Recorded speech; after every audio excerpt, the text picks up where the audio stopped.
Bismillahirrahmanirrahim. Assalamualaikum warahmatullahi wabarakatuh. Hai teman-teman, kembali lagi dengan Naila dengan NIM 90500123087, mahasiswi dari program studi perbankan syariah Win Alauddin Makassar. Pada kesempatan kali ini kita akan membahas topik yang sangat fundamental dalam ekonomi makro, yaitu stabilitas ekonomi dalam berbagai sistem. Stabilitas ekonomi adalah kondisi ideal di mana pertumbuhan ekonomi berjalan konsisten, inflasi terkendali, dan pengangguran rendah. Setiap sistem ekonomi memiliki pendekatan dan cara pandang yang berbeda dalam mencapai stabilitas ini. Penting bagi kita untuk memahami perbedaan tersebut, terutama dalam konteks ekonomi Islam yang menawarkan solusi unik. Mari kita beberapa sistem ekonomi yang ada dan bagaimana mereka mencapai stabilitas.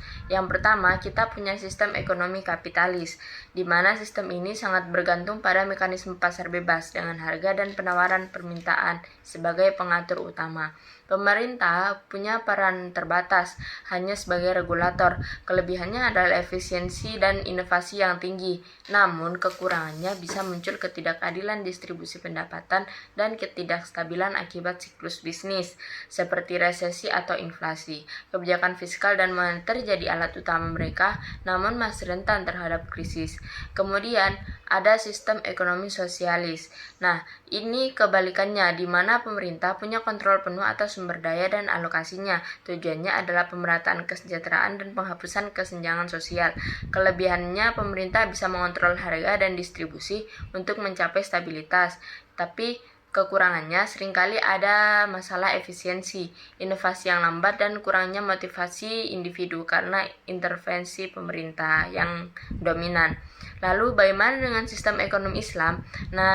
Ini adalah sistem yang unik karena dalam sistem ini menggabungkan aspek ekonomi dengan nilai-nilai spiritual dan moral. Islam mengakui kepemilikan pribadi tetapi juga menekankan tanggung jawab sosial. Tujuannya bukan hanya stabilitas ekonomi, tetapi juga keadilan, pemerataan kekayaan, dan kesejahteraan kolektif. Ini dicapai melalui berbagai pilar penting. Yang pertama, larang riba. Tidak ada bunga dalam transaksi ekonomi yang mendorong investasi di sektor real. Kemudian, kewajiban zakat. Mekanisme redistribusi kekayaan yang wajib bagi umat muslim, mengurangi kesenjangan dan kemiskinan. Kemudian, larangan gor dan maisir, di mana menghindari ketidakpastian ekstrim dan spekulasi dalam transaksi yang menjaga stabilitas keuangan. Kemudian, promosi keadilan. Di dalamnya mendorong distribusi kekayaan yang adil melalui berbagai instrumen seperti infak, sedekah, dan wakaf. Kemudian peran negara, di mana pemerintah ini berperan sebagai fasilitator dan regulator untuk memastikan pasar berjalan adil dan kesejahteraan masyarakat terpenuhi, namun tanpa dominasi yang berlebihan seperti sosialis. Jadi, stabilitas ekonomi dalam Islam dicapai melalui kombinasi mekanisme pasar dan intervensi yang etis dengan tujuan menciptakan masyarakat yang seimbang dan berkeadilan. Sebagai kesimpulan, setiap sistem ekonomi baik kapitalis, sosialis maupun Islam memiliki cara pandang dan strategi untuk mencapai stabilitas. Sistem kapitalis mengandalkan pasar, sosialis mengandalkan kontrol pemerintah, sementara Islam menawarkan pendekatan yang seimbang, menggabungkan efisiensi pasar dengan keadilan sosial dan nilai-nilai etika. Bagi kita yang mempelajari perbankan syariah, memahami keunikan sistem ekonomi Islam ini sangat penting karena ia menawarkan solusi holistik untuk tantangan ekonomi modern.